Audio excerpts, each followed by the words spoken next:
What's up, guys? Harthic here, and we're playing some more Shadowrun.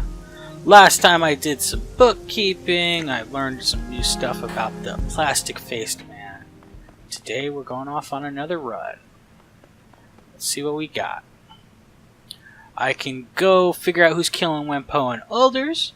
I could commit geomantic sabotage. Or I could head to the Ares facility and incite some conflict. Well, let's go find out who this serial killer is. Bring Decker, bring my security dude, bring my shaman. I don't think I'm ever really going to bring Raptor. It's just the guys I like. Yes. Wampoa Garden. A carnival of chrome and neon, rife with every manner of technology and artifice one can imagine. The entire area has the feel of a night market, save that chips are sold in lieu of steamed buns, and vendors hawk the latest drones rather than folk art. Something stalks these streets, hiding just out of sight. It stalks the Wampoan elders, the leaders of the band of tech-savvy squatters that have claimed the neighborhood as their own. The streets smell of ozone and fear, and those Wampoans you pass in the MTR station have a haunted, furtive look in their eye. While the killer has struck only at the elders thus far, it may only be a matter of time before ordinary residents are menaced as well. Alright. Sounds shady. I think we're good here. Honestly, yeah, we're good.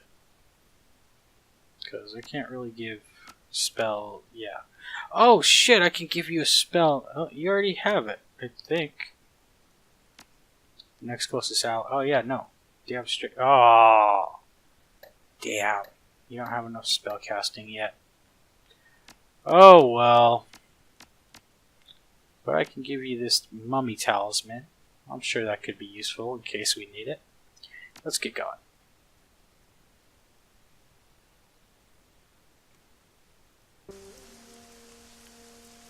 The streets of Wampoa Garden are slick with rain, glittering under the neon glow of myriad signs and holographic displays. The sky reflects the same glow, painting the white apartment blocks this sickly orange of sodium streetlights. The smell of grilling meat mingles with other, rarer scents: ozone, engine oil, and high-tech fabrication facilities. Despite the hour, there are plenty of people out and about. You can hear the calls of street vendors and touts urging people into their stores. Isabel wrinkles her nose, scowling darkly. She wraps her arms tightly around her chest, staring off into the distance. Is there a word for feeling nostalgic for a place you can't wait to leave again? I don't miss this place, but I miss the feelings I had when I lived here. Not that I know of. Isabel sighs heavily. This place seemed like heaven after the walled city. Like the whole world had unfurled in front of me, and anywhere I turned there was the promise of a good life. Turned out this place was just as crappy as everywhere else. Everyone was still in it for themselves. Gobbet claps a hand on Isabel's shoulder, who flinches and pulls away. That's a great life lesson, Iz. I'm serious. At the end of the day, life's a raw deal. You've got yourself and a handful of friends, and that's it. Nothing else. Duncan casts a sidelong glance at Isabel and Gobbet, shaking his head. You got some strange ideas about life. Sure, life's a meat grinder. But come on, there's gotta be more to life than just surviving. Does there? What makes you the authority on that? Isabel waves a dismissive hand. I'm done talking about this anyway. Isabel turns toward you and points down the street to your left. We're looking for the Wampoan elders. They're going to be in the Wampoa district itself. That's the big ship down the street. That's the mall shaped like a boat, right? Isabel nods, lips pursed. That's the one. Somebody thought it would be clever to make a uniquely shaped mall. Okay, let's explore the area. What do we got? So that's where I'm going, over here. But let's explore a little bit. I heard he's not just dead, he's been all cut up. Oof. That doesn't sound good. What's up this way? Anybody interesting? Anything interesting? Besides the drunk homeless people? You better find someplace indoors to sleep, Jan. The streets are dangerous lately. Huh. Not a whole lot to look at so far. Slow and Chinese. Yeah, we got a warehouse. I wouldn't be surprised if I have to check that out later. But I mean, there's nothing really to explore on this first area. I guess we're going to the Wampoa. I tried. Okay. Who's this?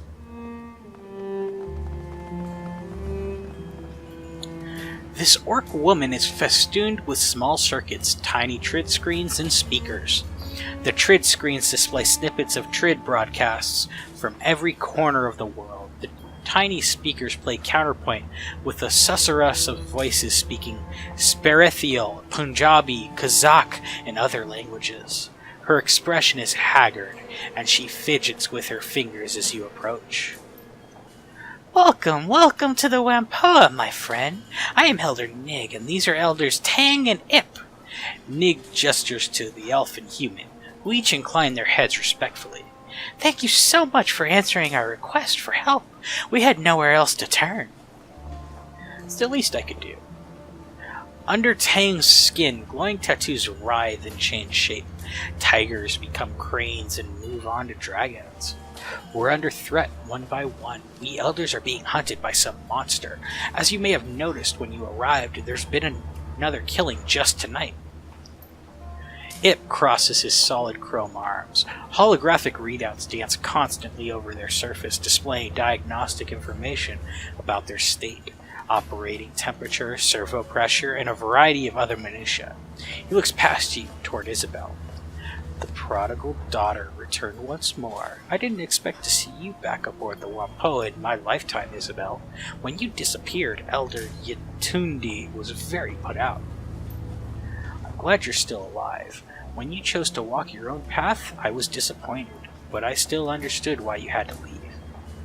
Ip pauses, tasting the air as he chooses his next words with care. I hope my lessons have helped you prosper. Didn't expect to be back either. Work takes you places, though. Isabel shrugs. A moment later, she places a hand on her pistol, eyes trained on the Ip's shoes.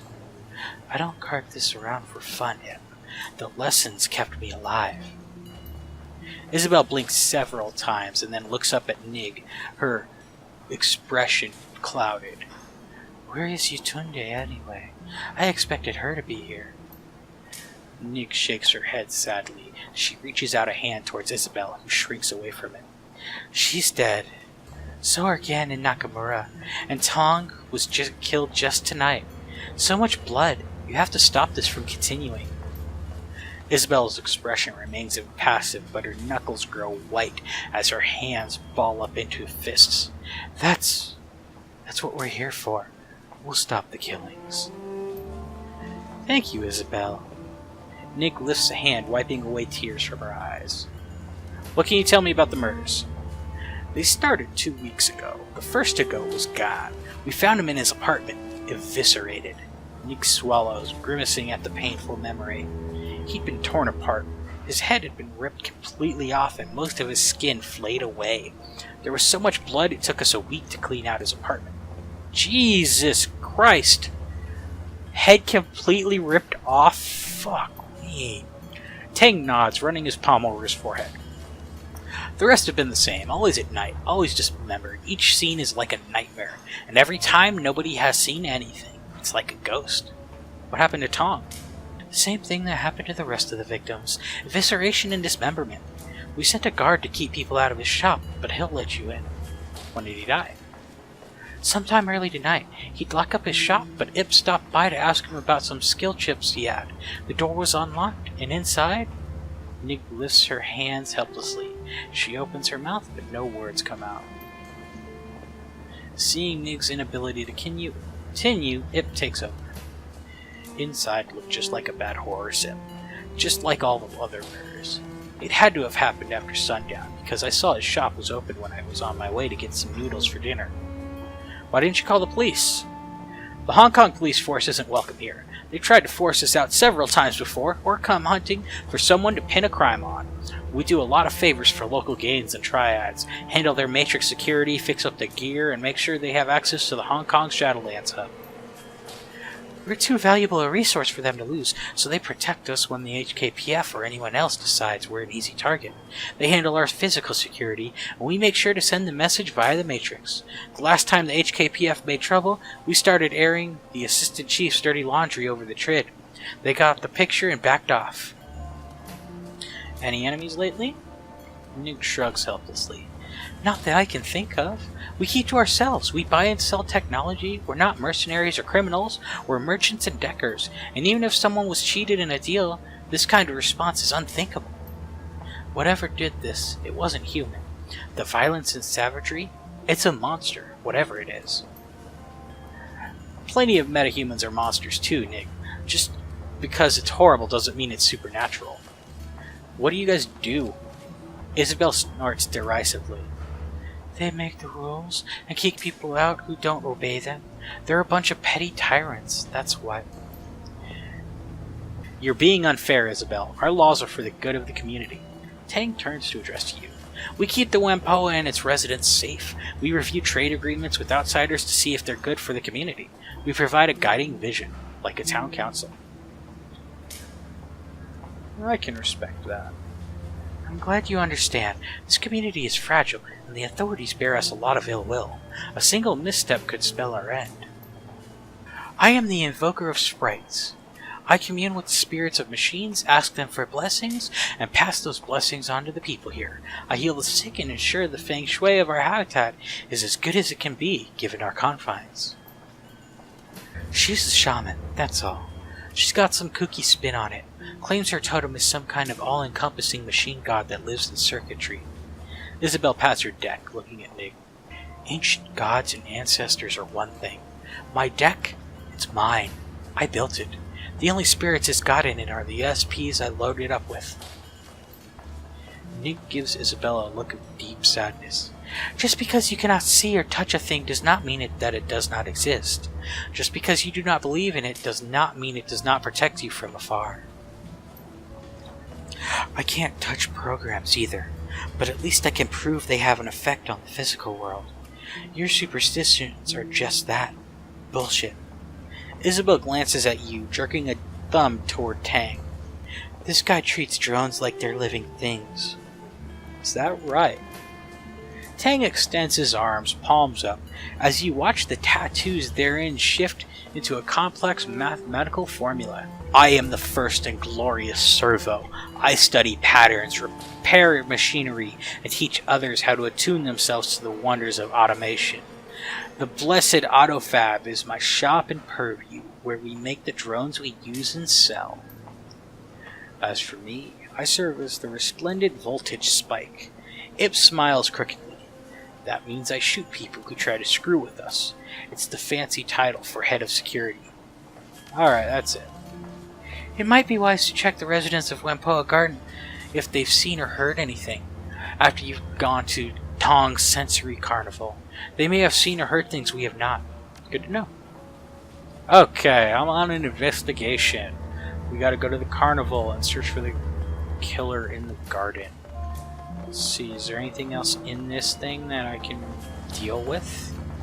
That's a dead end. There's nobody to talk to there. Anything in this store? This looks like an arcade. Anything in here? No. It's a casino, I guess. I recognize that sound effect. That's totally casino games. Okay, nothing to do in any of this. Let's go. Alright. To the garden. That's the carnival. Okay. The elders don't want anyone to go inside without their permission. It must be pretty bad in there. Let's go in. Porter Lamb at your service. The elders told me that you'd be coming. They tell you about what happened to Tong? Just the basics. Well, nothing's basic about this. I've seen people shot, stabbed, beaten to death. Hell, I've even seen a corpse that was so dry and desiccated I could have sworn a vampire got to it. None of that's got anything on this. Brace yourself and go on in.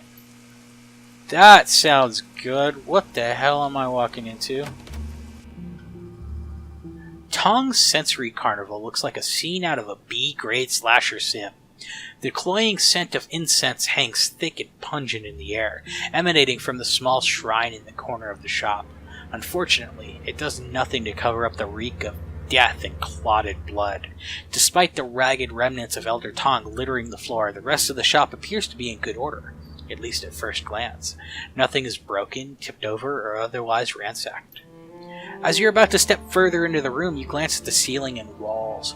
The blood from Tong's body isn't just confined to where his remains lie. Drying blood is spread about the walls and ceiling as well. Jesus fucking Christ. Dude, look at this. Hold on. Fucking Jesus. He lost his head. His arms are both chopped off. His leg is right. Fucking hell. Ugh. Tong's body is a ruined mess. No shit. The destroyed ruin of his face is barely recognizable, and what is left of his body would best be described as savaged. All of his limbs have been torn off, and a pile of flayed skin lies next to the remnants of the Wampoan elder. Jesus Christ. The Wampoan's clothing has all but been reduced to rags and tissue by cuts and tears, apparently sustained during the flaying. At this point, the only thing holding what's left of his body into a semblance of human form is the hair-thin fiber optics of his cyberware. Gobbet puts a hand over her mouth, speaking in an uncharacteristically serious tone. Sweet heaven, Harthic, I haven't seen anything like this since Auntie Wong tried to stash some cred sticks in a devil rat's nest. It takes a lot to turn my stomach, but we sure have a winner today. This is seriously messed up. I'll second that. This isn't a murder. This is more like, I don't know, a feeding frenzy. If it weren't for the skin, I'd say Tong stepped on a goddamn mine or something. So if I had biotech, I could examine the body myself. I could use astral perception. I can't do any of that, but I have Gobbet here. So, Gobbet, what the hell can you tell me? You're the boss. Man, this is going to be unpleasant. Gobbet closes her eyes, taking a deep breath. After a moment, she opens them again and makes a strange grunting noise. Or something. There's no fear here, Harthic. No anger either. Just this kind of satisfied feeling. Tong never saw it coming, and whoever did it was professional about it. Which is pretty odd, because nobody's professional about eviscerating a body, as far as I know. You think it was a hit? I don't know why the killer was after Tong, but it definitely wasn't any kind of mindless creature, or even someone particularly passionate. It was somebody who planned this and executed it, and was glad about it. I don't know, it kind of feels like it was just business as usual. So this was a fucking murder. This wasn't some monster. This was a fucking murder. Jesus. The walls are covered in splattered and smeared blood, most of which is hardened into a crusty, congealed paste. Thick tracks of it run laterally. It looks like the blood has been deliberately smeared. Hey Harthic, I don't know a whole lot about science or all that, but I know what blood looks like when it hits a wall. This isn't natural. Somebody deliberately smeared blood all over these walls. See how it looks like it got paint trails? That's because somebody used Tong's parks like a brush. So they painted the walls with his blood. Why? Do I look like a psychologist to you? Maybe because they're a freak. Maybe they're one of those 6 serial killers that sees their murders as art. I got no clue. All I know is what normal blood looks like on a wall, and this ain't it. Some people have a bad grasp of art. I knew this guy in Kwantung who used to make music out of stray radio static and panic button calls. Called it Crisis Wave. It was awful. Oh god, what's in the other room? It's empty. Desk safe, okay.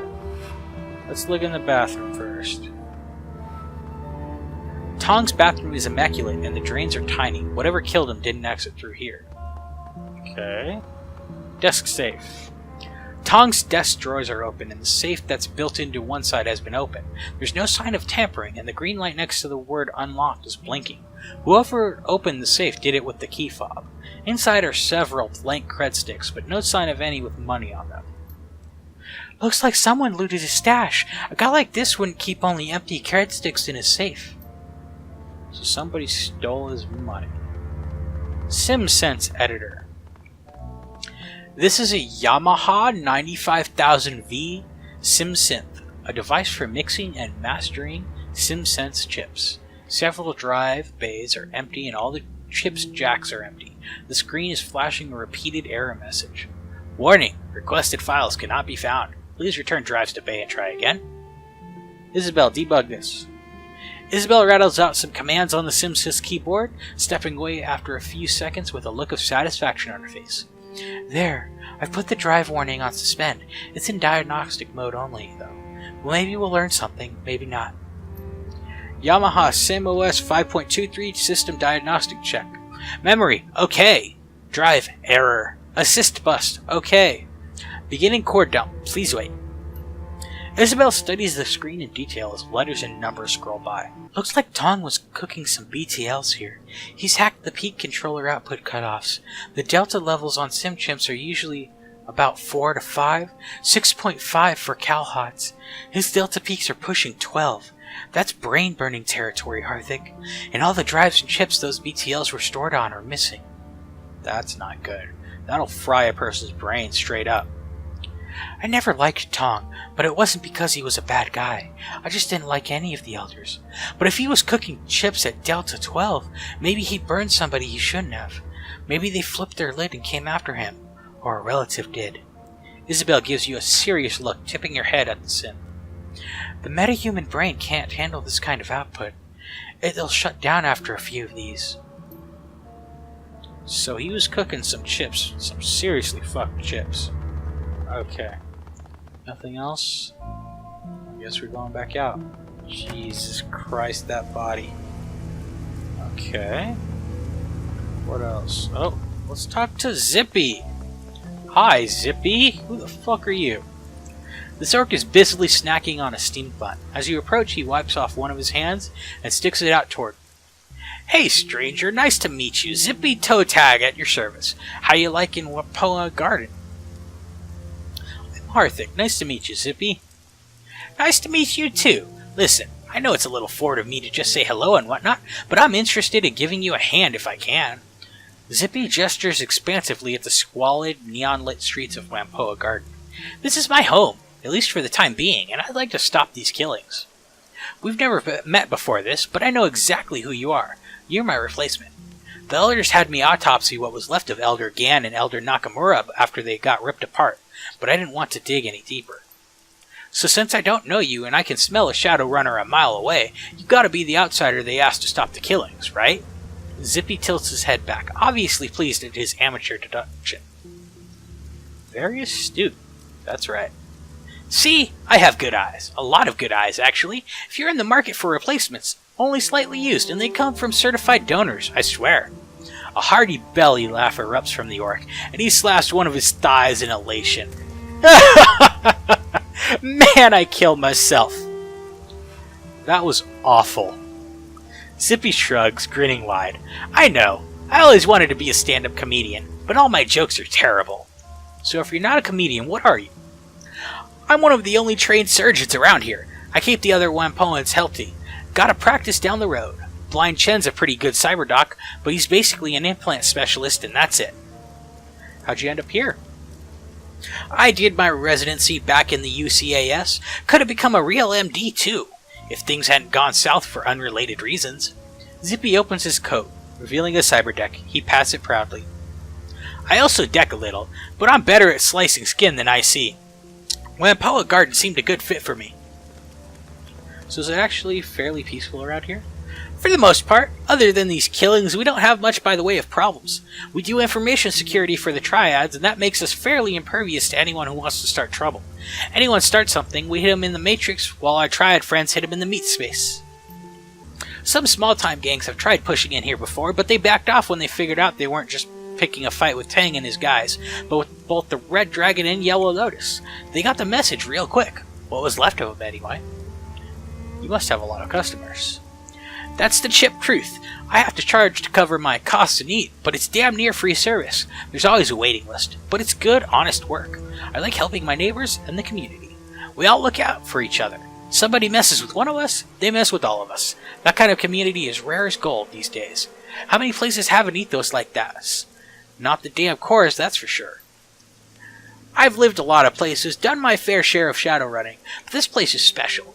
It's been a long time since I really felt like anywhere was a real home. Zippy looks off past you, toward the Whampoa Garden streets. His expression grows wistful, like he's remembering something from a long time ago. I'm sure I'll move again, but not for a while. I'm not done with this city or these people. Alright, let me ask you about the garden. Sure thing, what do you want to know? What are your thoughts on the murders? There's a sharp intake of breath as Zippy shakes his head. Pretty gruesome business. Gan died from a broken neck. Looked like someone had wrenched it around, and his arms and legs were cut off. Some skin flayed away too. Ugh. Nakamura had his throat ripped out by someone with a pretty sharp teeth. At first I thought it was a devil rat, but the teeth marks were all from something with a humanoid jaw. I didn't look at Yatunde. From what I saw at a distance, it was the same story. Didn't seem much point since I'd already seen it twice. As for Tong, from what Porter told me, it was Gan and Nakamura all over again. You take a look at him yet? Yeah, it's the same as you described for the others. Zippy shakes his head sadly. Damn. I liked Tong. The BTL business is unsavory, but the man had to eat, and his regular sims were great. Generally all around nice guy, friendly with everyone, never had anyone mad at him. There ain't no justice, let me tell you. What can you tell me about the elders? Well, they're an eclectic bunch, that's for sure. Where to start? Nig's the spiritual leader here. She's the voice of the Whampoans, I guess. A lot of her close friends are really more of followers, since she's something of a priest for the machine spirits. Maybe it's a cultural thing for people who grew up here, but it never called to me. Still, she makes a damn fine pot of tea. Ib's the muscle and has an encyclopedic knowledge of cyber and BioWare. Definitely a good guy to have watching your back. Not too friendly, but you know how it is. You get a lot of cyber, people start wondering if you'll tear their arms off. Zippy makes a chopping gesture with one hand. He's got moves straight out of Blood Carnival 3, The Reckoning. Terrible movie, but great fight choreography. What about Tang? I don't know much about him, but I think he's got some kind of fetish for automation. Found him cooing over some trids of automated delivery drones in a warehouse once. He works with drones, has a shop called the Blessed Autofab. He was raving about the efficiency of movement patterns or something. You already know about Tong. Ran Sims, BTL, skill chips. Gan used to be a city planner before he had a nervous breakdown and got involved in statistical analysis. Zippy pauses to collect his thoughts. Nakamura came from Fukuoka and was interested in entertainment, trid mostly. Spent a lot of time analyzing subliminals in ads. Then there was Magpie. She was the chief decker, hot as hell against IC, and built her own hardware. Salty old woman, though. Never met anyone who was quite as shrill or nasty when she was mad. She was mad most of the time. Wait, nobody mentioned Magpie to me. When did she die? She didn't. Maybe a month ago she just up and disappeared. I went to her shop one day and she just wasn't open. Nobody's seen her since. Kind of a pain in the ass, too. A good typo there. She owed me some new Analyze software she'd picked up. I've never heard of Magpie either. She must be one of the newer Whampoans. If she was the Decker, she would have replaced Elder Gao. No surprise there. Gao was older than King Shi Huangyi's terracotta warriors. When I was learning decking from him, he could barely get out of bed. Still fast as hell in the Matrix, though. How can you be new and an elder? Isabel rolls her eyes. It's a stupid name. It doesn't actually have much to do with time spent in the community. That has something to do with it, sure, but it's mostly about how skilled you are, how good your connections are, and how much you can help everybody else. Should have called them experts or something. Bingo! That's exactly it. She was only here for about 3 years, but she knew a lot of people all over the Matrix, in Shanghai and Beijing, all kinds of places. That plus her skill meant she was a shoo-in when Gao died. Why would she disappear? No idea. One day she was here, the next poof. At first I thought she was just on vacation, since she had mentioned wanting to see the King of Hawaii someday. But it didn't feel right. She would have at least told me she was leaving. Seems mighty suspicious to me. Nobody else seems to care what happened to her, probably because she pissed them all off so bad. Any place where I should start looking? You might want to check out her shop. It's all locked up, but the other elders have a spare key. Couldn't hurt to look around, and even though Magpie was always butting heads with the other elders, they wouldn't have any reason to not let you in. What did they argue about? Magpie and the others never saw eye to eye. She was contrary for the sake of it. Most of the rest had a grand vision for what they wanted this neighborhood to become. Magpie just wanted to deck. She was only an elder because they needed someone with her matrix chops. The last big argument was between her, Nig, Ip, and Nakamura. It was over something relatively trivial. I think Nakamura wanted to expand the pirate trade business into the Matrix, and she just absolutely refused. Why? She said something about not using up valuable bandwidth for trivial entertainment bullshit.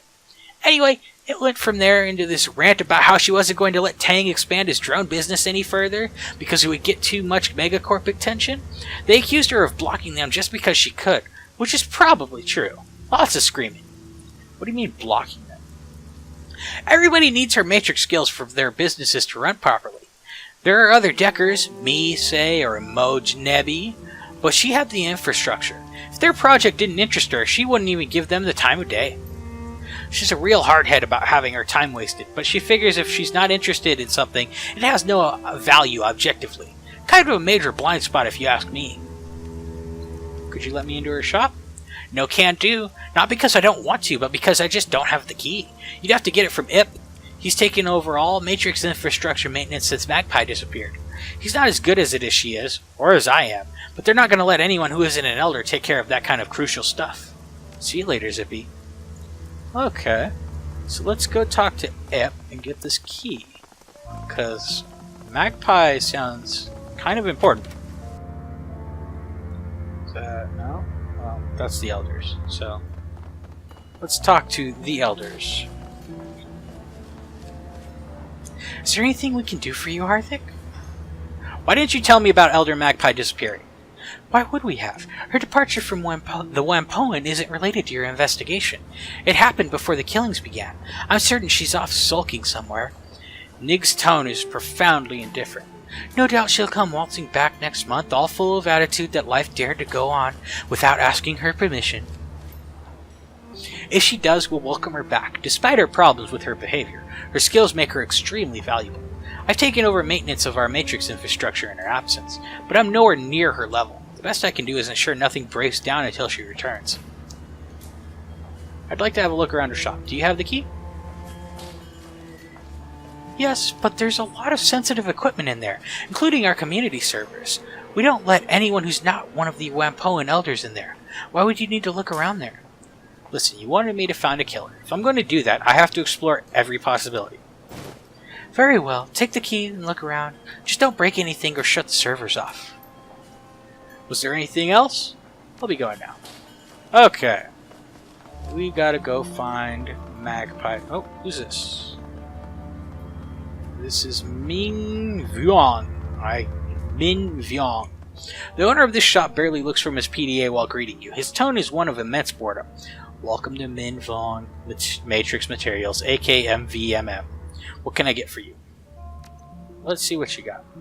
Oh, it's just Decker programs and drone repair stuff, and I'm poor. Fuck it. Bye. Okay, don't care about that. What do we got? Okay, let's go to Magpie's place. Where is Magpie's place? Is this the Jack Point? Let's investigate the Jack Point. Okay.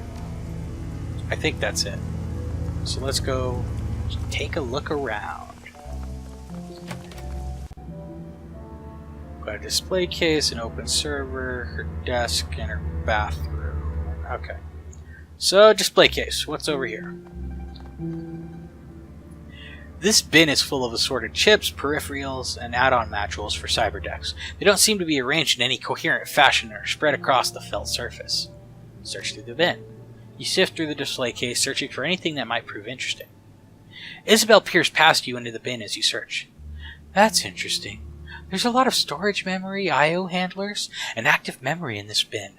I'm not seeing any MPCP hardware, response increase chips, or anything relating to the hotshot decking Magpie was supposed to be into. In fact, you couldn't even build a full deck with this. Without the MPCP, it's just a glorified comlink. What do you think it means? Well, if I had to guess, I'd say somebody's cleaned her out. MPCP, response increase, biofeedback filters and all that, they're easy to move, expensive, and highly illegal. All the rest of this crap is good, but it's nothing you couldn't pick up at any electronics shop. You'd have to know what you're looking for, though.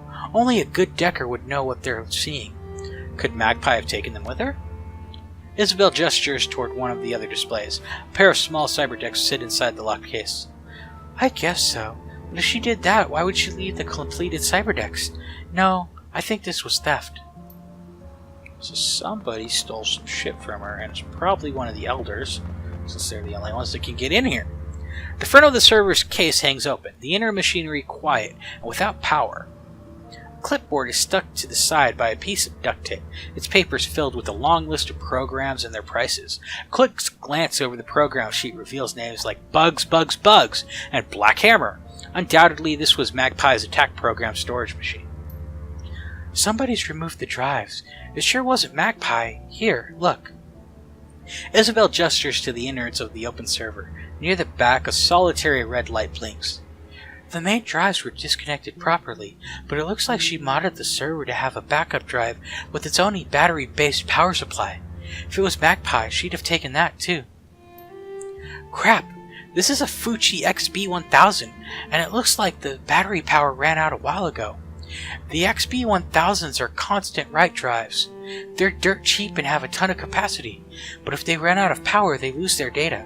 We're not going to be able to get anything off the drive. Well, shit. Let's check out her desk. Glad I brought Isabel. Lots of decking stuff this time around. Magpie's desk is the kind of messy most people only associate with rats' nests, hoarders, and deckers. The surface of the desk is littered with cigarette butts, half-finished cans of soy calf, and scraps of electronics. A towering pile of empty instant noodle bowls sits next to it. Their sides are blazoned with Honest Wang's Instant Old Time Lemania, and it depict a line of top hats wearing caterpillars, dancing with canes. Hey, awesome! I didn't think anyone but me liked Honest Wang's noodles. Flavor like you've never tasted in a package of instant noodles, I promise! Gobbet taps the side of one container. See? This one's cheese curry broccoli. I don't know why it never caught on, honestly. Duncan shoots you a sidelong glance, mumbling sotto voice. Gee, who could pass up the delicious taste of cheese, curry, and freeze-dried vegetables? Gobbet seems oblivious to Duncan's sarcasm. I know, right? People out there have no idea what kind of culinary delights they're missing. What's on the desk? You gingerly root around in the desk, doing your best to avoid the most disgusting piles and spills. It isn't easy. The desk drawers are stuffed to overflowing with receipts, cigarette packs, optical chips, and cables. Most of the contents are boring, useless, and disgusting. While searching one of the bottom drawers, however, a low-quality tin lockbox catches your eye. Somebody has pried the latch off, leaving a ragged hole where a lock should be. The interior of the box has several sleeves for storing keycards, all of which are empty. A small note is taped to the interior of the box. Spare stockroom keys. The door is in the rear of Miss Yang's restaurant. Do not lose these. Use only if I am not available to open the stockroom. A stockroom, huh? So who broke the lockbox to get the keys out? Maybe it was one of the elders. They had the key for this place. I guess that's possible, but why would they leave the lockbox here? They could just pack it up and take it back to the Wampoa. Leaving it here is sloppy. And look at this. Isabel points at the broken latch. Most of the elders could crack a maglock. This was somebody in a hurry. Huh. So maybe it wasn't the elders. You search Magpie's bathroom. There's not much in here. A toothbrush, toilet paper, some hairpins, and a collection of cheap makeup. The combination bath-shower unit, however, has minor flakes of a dry reddish substance near the drain. Blood. Dried blood. Prying open the drain cover, it looks like quite a bit of it was shed as well. Shit. Maybe Magpie didn't take a trip after all. With that amount of blood, I'm guessing somebody killed her quietly and then drained her body in the bath. It'd make it cleaner to relocate. Clever. That's a careful plan. I'm thinking there's a lot more going on with these murders than we were initially told. First they don't even mention Magpie to us. Now it looks like she's been killed? Something's not right here, Harthic. Let's not mention this to the elders. If they're hiding anything, they might start cleaning up their tracks better. Huh. So we got some suspicious elders and some suspicious murders and alright. I think we're going to end this episode right here, guys. Leave it on that mystery for you. I hope you guys enjoyed this video. If you did, like it, comment below, subscribe to my channel. You can follow me on Twitter at Harthic7790, my Facebook page, facebook.com/Harthic7790, or my Tumblr page, Harthic.tumblr.com. Till next time, guys, this is Harthic. See you later.